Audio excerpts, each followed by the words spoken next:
इस वीडियो के अंदर बात करते हैं वीएमयू के बीए फर्स्ट ईयर के हिस्ट्री पेपर का, राजस्थान का इतिहास। इसका पेपर कोड HI02। कुछ महत्वपूर्ण क्वेश्चन है। पहला क्वेश्चन, निम्नलिखित पुस्तकों के लेखकों का नाम लिखिए। तो वीर विनोद पुस्तक है, उसके लेखक श्यामल दास हैं जो कि मेवाड़ के राज्य कवि थी। अमरसार पुस्तक के लेखक जीवाधर हैं। दूसरा क्वेश्चन, विग्रह चतुर्थ के बारे में आप क्या जानते हैं? विग्रह चतुर्थ अजमेर के चौहान वंश का शासक था। जयानक ने इन्हें कवि बांधो की उपाधि दी थी और विग्रहराज चतुर्थ ने सोम ने हरकली नाटक की रचना की थी और इनके दरबारी कवि सोमदेव ने ललित विग्रहराज नामक नाटक भी लिखा था और विग्रहराज चतुर्थ ने संस्कृत पाठशाला का निर्माण भी करवाया था। अगला क्वेश्चन, मंडन कौन था? तो मंडन कुंभलगढ़ दुर्ग का शिल्पकार था और राणा कुंभा के समय था। विष्णुवी संप्रदाय के बारे में आप क्या जानते हैं? तो विष्णुवी संप्रदाय की स्थापना 1485 के अंदर जाम्बू जी के द्वारा की गई थी। विष्णुवी संप्रदाय के 29 रूल्स है 20+9, इसलिए इनका नाम ही विष्णुवी पड़ा है। ये समाज जीव जंतुओं की रक्षा और पेड़ पौधों या पर्यावरण की रक्षा के रूप में जाना जाता है और इसके संस्थापक जाम्बू जी से संबंधित 2 पवित्र स्थान हैं, मुकाम और समराथल। मुकाम में जाम्बू जी की समाधि है तथा जाम्बू जी का मेला फाल्गुन और आश्विन अमावस्या के अंदर बढ़ता है।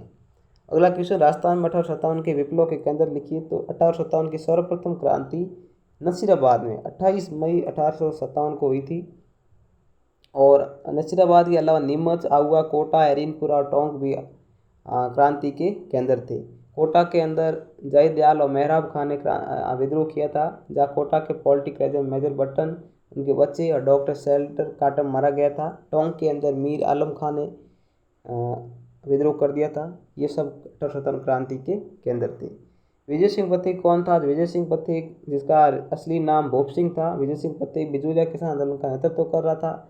इन्होंने सर्वप्रथम विद्या प्रचार सभा को ज्वाइन किया और 1917 के अंदर ऊपरमाल पंच बोर्ड के नाम से पंचायत की स्थापना की थी। अगला क्वेश्चन, मेवाड़ प्रजामंडल में माणिकलाल वर्मा की भूमिका बताइए। तो मेवाड़ प्रजामंडल की स्थापना 24 अप्रैल 1938 को हुई थी, जिसके संस्थापक माणिकलाल वर्मा थे और अध्यक्ष मेवाड़ प्रजामंडल के बलवंत सिंह मेहता थे। माणिकलाल वर्मा ने मेवाड़ की वर्तमान शासन नामक एक पुस्तक की रचना भी की थी। पंचवीर नामक एक गीत भी लिखा था। ये सभी माणिकलाल वर्मा से संबंधित थे। जौहर से आप क्या समझते हो? जब युद्ध के समय जीत की आशंका कम रह जाती है तो राजपूत शासक या राजपूत योद्धा केसरिया धारण करके शत्रु से मर मिटते थे और जो महिला या औरतें होती थी वो दुर्ग के अंदर अग्निकुंड के अंदर प्रवेश करती थी, जिसे जौहर कहा जाता था। अर्थात रानियों के द्वारा दुर्ग के अंदर बने अग्निकुंड के अंदर प्रवेश करना जौहर कहलाता था। अगला क्वेश्चन, आहड़ के सामाजिक जीवन के बारे में बताइए या सामाजिक जीवन की विवेचना कीजिए। तो आहड़ उदयपुर में स्थित हैं, आयर नदी के किनारे स्थित हैं और इसे धूलकोट भी कहते हैं। धूलकोट का सामान्य अर्थ होता है टीले के नीचे दबी हुई आपकी सभ्यता और इसके खोज का श्रेय अक्षय कीर्ति व्यास, SD सांकलिया, रतन चंद्र अग्रवाल को जाता है। अगला क्वेश्चन, सीवी जनपद पर संक्षिप्त टिप्पणी लिखनी है। और फिर तीसरा क्वेश्चन, राजपूतों की अग्निवंशी उत्पत्ति के बारे में बताइए या व्याख्या कीजिए। तो राजपूतों के अग्निकुंड की सर्वप्रथम हमें ये बात पृथ्वीराज रासो जो चंद्रप्रदायी की रचना है उसमें मिलती है। चंद्रप्रदायी रासो के अनुसार सर्वप्रथम आबू के अंदर ऋषि मुनि यज्ञ कर रहे थे, लेकिन जो राक्षस थे वे मांस हड्डी डाल के यज्ञ को भंग कर रहे थे। तब ऋषि मुनियों ने परमार, चालुक्य और प्रत्यार 3 अलग अलग वंश के शासकों को उत्पन्न किया, लेकिन ये तीनों शासक भी उन राक्षसों को रोक नहीं पाए। तब चौथा शासक चौहान वंश को उत्पन्न किया गया। इस प्रकार इन पृथ्वीराज रासो के अनुसार इन 4 वंशों को उत्पन्न किया गया था, अर्थात राजपूतों की उत्पत्ति अग्निकुंड से हुई थी। ये पृथ्वीराज रासो के अनुसार है। और मूणोत नैणसी और सूर्यमल मिश्रण का मत भी अग्निकुंड से उत्पन्न राजपूतों के मत के अंदर सहमत है। अगला क्वेश्चन, पृथ्वीराज तृतीय की पराजय के कारण क्या थे? पृथ्वीराज तृतीय और मोहम्मद गोरी के मध्य 1191 में तराइन का प्रथम युद्ध लड़ा गया था। उस समय मोहम्मद गोरी पराजय हुई थी और पृथ्वीराज तृतीय ने मोहम्मद गोरी को छोड़ दिया था, उसका पीछा नहीं किया। फिर 1192 में मोहम्मद गोरी का और पृथ्वीराज चौहान के तृतीय के मध्य दूसरा युद्ध हुआ। इस युद्ध के अंदर पृथ्वीराज तृतीय की हार हुई। इसकी हार के कारण ये थे कि पृथ्वीराज चौहान ने आसपास के जितने भी राजपूत शासक थे उनसे शत्रुता कर ली थी, मित्रता उनसे नष्ट की ली, इसलिए राजपूत शासकों का सहायता नहीं की। और तराइन के प्रथम युद्ध के जस्ट 1 महीने बाद ही तराइन का द्वितीय युद्ध हो गया, जिसके कारण उन्हें युद्ध की तैयारी का समय नहीं मिला। पृथ्वीराज तृतीय पहले युद्ध की जीत के बाद आनंद फानन में लग गया था और पहले युद्ध में मोहम्मद गोरी को नहीं मारना और उन्हें छोड़ देना दूरदर्शिता की कमी को दर्शाता है। अगला है प्रश्न, हल्दी घाटी पर युद्ध पर प्रकाश डालिए। तो हल्दी घाटी का युद्ध आपके 18 जून 1576 को हुआ था। अकबर ने सर्वप्रथम महाराणा प्रताप की अधीनता स्वीकार कराने के लिए 4 शिष्टमंडल भेजे थे। पहले शिष्टमंडल में जलाल खां था, दूसरे में मानसिंह को भेजा गया, तीसरे में बहारमल और चौथे में टोडरमल। जब ये चारों शिष्टमंडल महाराणा प्रताप से संधि न करा पाए तो हल्दी घाटी का युद्ध हुआ। हल्दी घाटी युद्ध में अकबर की सेना का नेतृत्व मान सिंह कर रहा था और महाराणा प्रताप की सेना का नेतृत्व हकीम खां सूर कर रहा था। और महाराणा प्रताप के हल्दी घाटी युद्ध में घायल हो जाने के कारण उन्हें युद्ध स्थल से बाहर भेज दिया गया और झालाबिंदा ने उनका राज चिन्ह धारण करके युद्ध में काम आए या युद्ध में शहीद हुए। अब्दुल फजल ने हल्दी घाटी युद्ध को खमनोर का युद्ध कहा है, बादायूनी ने गोगुंदा का युद्ध कहा है और जेम्स टॉड ने हल्दी घाटी युद्ध कहा है। इस युद्ध का विजय का कोई मत निर्णय नहीं मिला क्योंकि अकबर महाराणा प्रताप को जिंदा पकड़ना चाहता था, लेकिन महाराणा प्रताप जिंदा नहीं पकड़ पाए और युद्ध अनिर्णायक रहा। अगला क्वेश्चन, कुंभा के निर्माण कार्यों की विवेचना की थी। तो कुंभा ने कवि श्यामल दास के अनुसार मेवाड़ के कुल 84 किलों में से 32 किलों का निर्माण कुंभा ने करवाया था और कुंभा ने अनेक दुर्गों का दुर्गों की मरम्मत भी कराई थी। कीर्ति स्तंभ, विजय स्तंभ, ये महाराणा कुंभा की बहुत बड़ी इमारतों की रचना करना एक निर्माण कार्यों के अंदर रुचि को दर्शाता है। अगला क्वेश्चन, गोविंद गिरी के सामाजिक और धार्मिक सुधारों का वर्णन कीजिए। गोविंद गुरु का जन्म 1858 के अंदर हुआ था और गोविंद गिरी राजगिरी का शिष्य था। गोविंद गिरी ने 1883 के अंदर सम सभा की स्थापना की थी। गोविंद गिरी ने भीलों के अंदर जागरूकता लाने के लिए मांस शराब को बंद कर दिया था, कई नियमों को बनवाए थे और उनको जागरूकता ला रहे थे। और मानगढ़ जो हत्याकांड है वो 17 नवंबर 1913 के अंदर हुआ था, जिसे राजस्थान भारत का दूसरा जलियांवाला बाग हत्याकांड भी कहते थे। अगला क्वेश्चन, राजस्थान के एकीकरण से संबंधित कठिनाई पर प्रकाश है। एकीकरण की जो 7 चरण है उसमें किस प्रकार की कठिनाई है उनके बारे में बताना है। तो राजस्थान के राजाओं के द्वारा राजस्थान यूनियन बनाना, जोधपुर महाराजा हनुमंत सिंह का पाकिस्तान के अंदर मिलने की जो विचार आए थे, ये सभी कठिनाइयाँ एकीकरण के समय आई थी। और आबू और दिलवाड़ा क्षेत्र का आपके शरूरी क्षेत्र का मुंबई में मिलाना, वापस राजस्थान मिलाना, ये सभी कठिनाइयाँ राजस्थान के एकीकरण के समय ही थी। अगला क्वेश्चन, राजस्थान के इतिहास के पुरातात्विक स्रोतों का विश्लेषण कीजिए, या आपका ऑप्शन दूसरा दे रखा है जनपद युगीन राजस्थान पर निबंध लिखिए। फिर दूसरा क्वेश्चन, राजपूतों की उत्पत्ति के सिद्धांतों की व्याख्या कीजिए। राजपूत उत्पत्ति के अलग अलग सिद्धांत है। एक तो अग्निकुंड सिद्धांत जो आपको बता दिया कि पृथ्वीराज रासो और मुणुद नैणसी सूर्य मलेश्वरण ये हैं। एक है विदेशी मत जिसमें जेम्स टॉड है जिन्होंने शक और शीतिन बताया था। और दूसरा क्वेश्चन, राजपूत मुगल संबंधों की विवेचना कीजिए। सर्वप्रथम राजपूताना में आमेर के जो बहारमल थे उन्होंने 1562 के अंदर अकबर की अधीनता स्वीकार की थी सांबर के अंदर। फिर अकबर ने 1570 के अंदर नागौर में दरबार लगाया। बीकानेर के राजा कल्याणमल और जैसलमेर के राजा हरराज भाटी ने अधीनता स्वीकार की। धीरे धीरे सब राजाओं ने अधीनता स्वीकार कर ली। जोधपुर के मराठा राजा उदय सिंह ने भी कर ली थी, लेकिन मेवाड़ का एक शासक था जिन्होंने नहीं की थी। फिर 1615 के अंदर अमर सिंह के समय जो कि संधि हुई थी। अगला क्वेश्चन, मध्यकालीन राजस्थान में भक्ति आंदोलनों का वर्णन कीजिए। मध्यकाल के समय जो मीरा हैं, संत पीपा है, उन सब का जो भक्ति का वर्णन करना है। राजस्थान किसान आंदोलन का विश्लेषण कीजिए। किसान आंदोलन अनेक हुए, शेखावटी किसान आंदोलन, बिजूलिया किसान आंदोलन, बेंगू किसान आंदोलन, नेमू चना किसान आंदोलन, अलवर से संबंधित जितने भी किसान आंदोलन ये सभी इनका आपको विश्लेषण करना है। अगला, राजस्थान के आदिवासी आंदोलनों पर प्रकाश डालिए। गोविंद गिरी, मोतीलाल तेजावत, इनके जो आंदोलन है वो आदिवासी आंदोलन के अंतर्गत आते हैं और उन पर आपको प्रकाश डालना है। राजस्थान राज्य के निर्माण के चरणों की विवेचना कीजिए। राजस्थान निर्माण के 7 चरण थे। पहला चरण 18 मार्च 1948 से शुरू हुआ था, जिसमें अलवर, भरतपुर, करौली और धौलपुर सम्मिलित था। दूसरे चरण जो कि 25 मार्च 1948 को हुआ था, जिसमें कोटा, बूंदी, प्रतापगढ़, डूंगरपुर, बांसवाड़ा, किशनगढ़, शाहपुरा रियासत शामिल थी। तीसरा चरण 18 अप्रैल 1948 को, जिसमें उदयपुर शामिल था। चौथा चरण 30 मार्च 1949 को, जिसमें जयपुर, जोधपुर, जैसलमेर, बीकानेर सम्मिलित था। और जो अंतिम चरण है वो 1 नवंबर 1956 को हुआ था। ये 7 चरणों के अंदर हुआ था। 7 चरणों में अलग अलग चरणों में अलग अलग रियासतें शामिल थी। फिर दूसरा आता है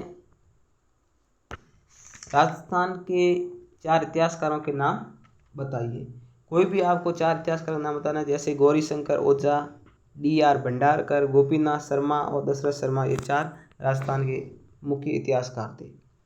राजस्थान के 2 मध्य पाषाणकालीन स्थलों के नाम लिखिए। तो एक तो जाएगा आपके बागोर भीलवाड़ा और तिलवाड़ा बाड़मेर। बैराट संस्कृति की 2 विशेषता बताइए। बैराट संस्कृति आपके जयपुर में स्थित है और बैराट मत्स्य जनपद की राजधानी थी। यहाँ पर बीजक की पहाड़ी, महादेव की डोंगरी, भीम जी की डोंगरी ये सब मिले थे। बीजक की पहाड़ी पर प्रथम भाबरू का शिलालेख मिला था और यहाँ मौर्यकालीन वंश के जो अवशेष भी प्राप्त हुए बैराट के अंदर, ये सब। अगला क्वेश्चन, राजा विराट की रानियों के नाम लिखिए। तो राजा विराट की रानियों के नाम थे सुदेशना और शैलेंद्री था। अगला क्वेश्चन, कुंभा के 2 संगीत ग्रंथों के नाम लिखिए। तो कुंभा के संगीत ग्रंथ है संगीत राज, संगीत मीमांसा, सूड प्रबंध। 2 लिखने। पीपा कौन था? तो पीपा एक गागरोन झालावाड़ का शासक था और उनकी गुफा गागरोन में थी। ये रामानंद के शिष्य थे। ये अपने शिष्यों के साथ द्वारिका गए थे और टोंक में इनकी छतरी बनी हुई है। ये सब थे। अगला क्वेश्चन, राजस्थान के 2 किसान आंदोलनों के नाम लिखिए। तो राजस्थान के 2 किसान आंदोलन, बिजूलिया हो जाएगा, दूसरा आपके बेंगू हो जाएगा। ठीक है। मीराबाई कौन थी? तो मीराबाई का जन्म 1498 में हुआ था राठौड़ शासक रतन सिंह के घर, जिनकी शादी मेवाड़ के शासक राजा सांगा के पुत्र भोजराज के साथ हुई थी और भोजराज कुछ समय बाद उनका निधन या मृत्यु हो गई थी, जिसके कारण मीरा अल्प आयु के अंदर विधवा हो गई और फिर वो कृष्ण भक्ति के अंदर लीन हो गई। अगला क्वेश्चन, ख्यात साहित्य पर महत्व बतलाइए। किस पर? ख्यात साहित्य के महत्व के बारे में आपको लिखना है। अगला क्वेश्चन, राजस्थान के प्राग ऐतिहासिक कालीन जीवन पर प्रकाश डालिए। प्राग ऐतिहासिक जिसके बारे में हमें इतिहास हमारे पास नहीं है या ऐसा काल जिसके अंदर हमारे कोई भी उस काल से संबंधित कोई ग्रंथ नहीं है, उस ग्रंथ से, जैसे कि आड़ है, कालीबंगा है, तिलवाड़ा है, बागोर भीलवाड़ा, उस समय हमारे पास ग्रंथ उपस्थित नहीं है, उस काल के बारे में हमें लिखना है। फिर पृथ्वीराज चौहान 33 प्रशंसित टिप्पणी लिखी। जो अभी आपको बताया था, पृथ्वीराज चौहान और मोहम्मद गोरी के मध्य 2 युद्ध हुए थे। पहला त्राइन का युद्ध 1191, दूसरा त्राइन का युद्ध 1192 के अंदर हुआ था। उनके हार के क्या कारण थे, उनके पराजय के क्या क्या कारण रहे थे, इनके बारे में लिखना है। जो उनकी पृथ्वीराज तृतीय से संबंधित स्वयंवर की कथा, उसके बारे में आपको बताना है। अगला क्वेश्चन, खानवा के युद्ध का महत्व बताइए। तो खानवा का युद्ध राणा सांगा और बाबर के मध्य हुआ था। इसमें खानवा अभी वर्तमान में रूपवास भरतपुर में स्थित है और इनमें बाबर की विजय हुई थी, राणा सांगा की हार हुई थी। खानवा युद्ध से पहले जो बयाना का युद्ध हुआ था फरवरी 1527 में, उसमें राणा सांगा की जीत हुई थी और खानवा युद्ध मार्च 1527 में हुआ था, जिसमें राणा सांगा की हार हुई, बाबर की विजय हुई थी। अगला क्वेश्चन, राजस्थान के प्रमुख लोक देवताओं के नाम बताइए। तो आपके बाबू जी, तेजो जी, गोगो जी और रामदेव जी, हड़बू जी, मेहो जी, मांगलिया, ये सभी आपके राजस्थान के लोक देवता हैं। राजस्थान के कृषक असंतोष के क्या कारण थे? क्या कारण थे जो राजस्थान के किसान असंतोष थे? उन पर अलग अलग कर लगा दिया गया था, उन पर चौरी कर लगा दिया गया था, उन पर तलवारबंदी कर लगा दिया गया था और उनके खेतों के अंदर जो उनका प्रतिशत हिस्सा था वो कम कर दिया गया था। समय के साथ उनकी लागत बढ़ रही थी, उन पर चौरी कर लगा दिया गया था। इन सभी कारणों से किसान असंतोष थे। मोतीलाल तेजावत के बारे में क्या बताया? मोतीलाल तेजावत आदिवासियों का मसीहा कहा जाता था, जिन्होंने भीलों में सुधार के लिए कई आंदोलन किए और उन्हें कई बार उनकी मार भी झेलनी पड़ी। वे राजस्थान में उन्हें निष्कासित कर दिया गया, फिर वे गुजरात में भटकते रहे, फिर वे शुरू में आए जहाँ पर एक बहुत बड़ी घटना हुई थी। अगला, भारत छोड़ो आंदोलन के समय जयपुर राज्य पर क्या प्रभाव हुआ? तो भारत छोड़ो आंदोलन 1942 के अंदर जयपुर के जो क्रांतिकारी थे हीरालाल शास्त्री, उन्होंने जयपुर और जो रियासत से उससे संबंधित समझौता कर लिया था। तब 1942 के अंदर आज़ाद मोर्चा गठन किया गया था। आज़ाद मोर्चा गठन बाबा हरिश्चंद्र ने किया था, जो कि जयपुर प्रजा मंडल से अलग था। क्योंकि जयपुर प्रजामंडल ने जयपुर रियासत के राजा से समझौता कर लिया था। उन्होंने प्रजामंडल ने आज़ाद 1942 के जो विद्रोह था या भाषा आंदोलन था उसमें भाग नहीं लिया था। अगला क्वेश्चन, राजस्थान के इतिहास के स्रोत पर निम्न लिखिए। स्रोत अलग अलग हैं, जैसे कि शिलालेख भी हैं, बावड़ियाँ भी हैं, कुंड हैं, लेख हैं, ग्रंथ हैं, ये सभी राजस्थान के स्रोत के निम्न के स्रोत हैं। कालीबंगा सांस्कृतिक विशेषताओं पर विवेचना कीजिए। कालीबंगा सांस्कृतिक विशेषताओं की विवेचना यही है कि कालीबंगा में अग्निकुंड प्राप्त हुआ था। वहाँ पर एक जो दुर्ग के दक्षिण दिशा में एक हमें हल भी मिला था, और कालीबंगा की खोज अमलानंद घोष ने 1952 के अंदर की थी। ये सभी थी। अगला क्वेश्चन, पृथ्वीराज चौहान तृतीय की उपलब्धि पढ़ना। पृथ्वीराज चौहान का जो क्वेश्चन है बार बार रिपीट हो रहा है, इसलिए मतलब ये पृथ्वीराज चौहान का क्वेश्चन बहुत इंपॉर्टेंट है। अगला, महाराणा कुंभा की उपलब्धि का वर्णन कीजिए। महाराणा कुंभा की उपलब्धि एक संगीतकार था, जिनकी 3 संगीत रचना की थी, जैसे कि संगीत राज, संगीत मीमांसा, सूर प्रबंध, ये इनके ग्रंथ थे। उन्होंने महाराणा कुंभा 32 किलो का निर्माण करवाया था। विजय स्तंभ और कीर्ति स्तंभ का भी निर्माण करवाया था। अगला क्वेश्चन, मध्यकाल में राजस्थान की स्थापत्य को समझाइए। स्थापत्य यानी जो जैसे कि दुर्ग हैं, बावड़ियाँ हैं, और जो जैसे कि स्तंभ है, जैसे कि कीर्ति स्तंभ, विजय स्तंभ, ये सभी मध्यकालीन समय की जो बहुत बड़ी विरासतें हैं, उनके बारे में आपको स्थापत्य कला के बारे में लिखना है। जैसे कि जो नौचक्की पहाड़ है, राजसमंद झील पर है, वो भी एक स्थापत्य की बहुत बड़ी विरासत है। अगला क्वेश्चन, राजस्थान के सूफी आंदोलन का विश्लेषण कीजिए। सूफी आंदोलन, उसका आपको पूरा विस्तार से बताना है। राजस्थान के स्वतंत्र आंदोलन में प्रजामंडल का योगदान पर प्रकाश डालिए। अलग अलग प्रजामंडल की स्थापना हुई थी, जैसे कि जयपुर प्रजामंडल की स्थापना सन 1931 में हुई थी, कांतिलाल चौथानी के नेतृत्व में। फिर 1939 में अलग से हुई थी। और मेवाड़ प्रजामंडल की स्थापना 24 अप्रैल 1938 में हुई थी। अलवर की स्थापना 1938 में हुई थी। और मारवाड़ प्रजामंडल की स्थापना 1934 में हुई थी। बीकानेर प्रजामंडल की स्थापना 1936 में हुई थी, मदाराम वेद के नेतृत्व में। इन सब नेतृत्वों को जो प्रजामंडल हुए, इनका सबको आपको मिलाकर इनका सबका क्या योगदान है उसके बारे में लिखना है। राजस्थान महिलाओं की स्थिति पर विवेचना कीजिए। पुराने काल में तो महिलाओं की स्थिति सही थी, फिर मध्यकाल में थोड़ी थोड़ी बिगड़ती गई, वर्तमान में फिर सही है। उसकी जो महिला की स्थिति है, आप उसके बारे में पूरा विस्तार से लिखना है। ठीक, धन्यवाद। अगर आपको वीडियो पसंद आए तो लाइक कीजिए, सब्सक्राइब कीजिए। Thank you.